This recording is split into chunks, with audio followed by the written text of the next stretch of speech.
جس پر ہم لوگ بحث کر رہے ہوتے ہیں، چاہے میڈیا ہی کیوں نہ ہو، میڈیا پرسن ہی کیوں نہ ہو، چاہے اینکر پرسن ہی کیوں نہ ہو. لیکن سر میں اب یہ دیکھا نہیں خان صاحب میں تو اس موقع پہ جب میں اس پہ یہ سوچ رہا تھا کہ میں سمجھتا ہوں کہ اس موقع پہ جب یہ اس طرح کی چیزیں تبدیلیاں اور تغیرات اور واقعات اس تیزی سے اور آربیٹریریلی ہو رہے ہیں تو میرا خیال ہے میڈیا کا رول تو بہت ہی اہم ہو گیا ہے کہ لوگ آ کے آگاہی تو دیں، نشاندہی تو کریں اس کے اوپر، ورنہ تو کچھ پتہ نہیں چل رہا.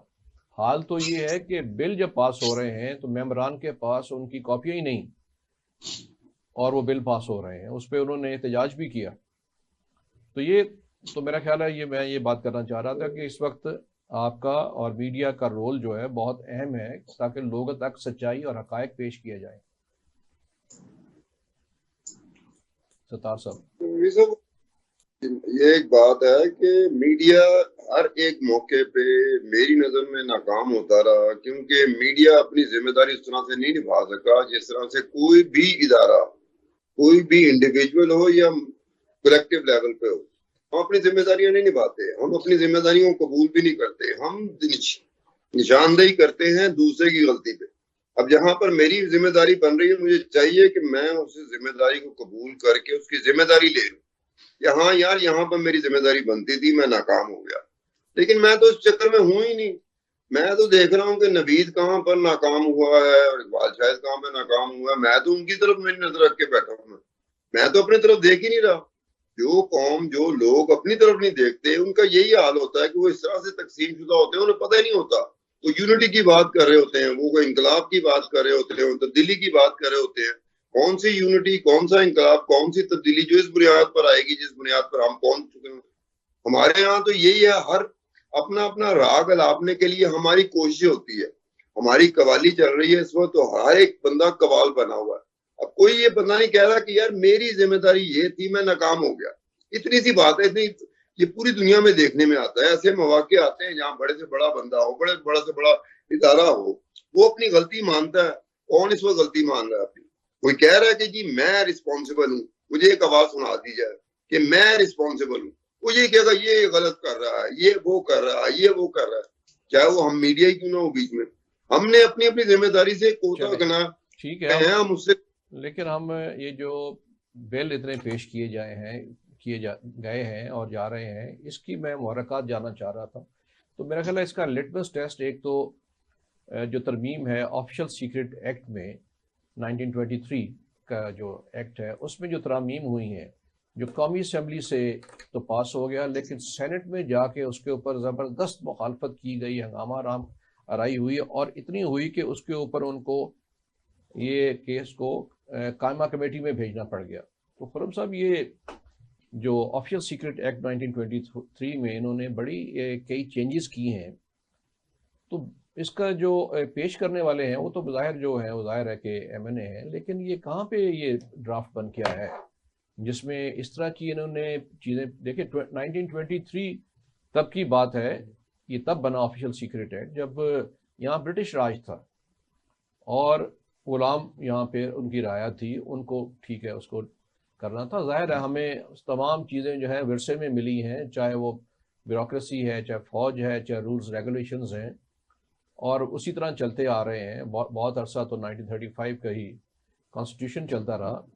لیکن اب یہ کہہ رہے ہیں کہ جی اب اتنی سوشل چینجز آ گئی ہیں اور ڈیولپمنٹس ہو گئی ہیں تو اس کو چینج کرنا ضروری ہے.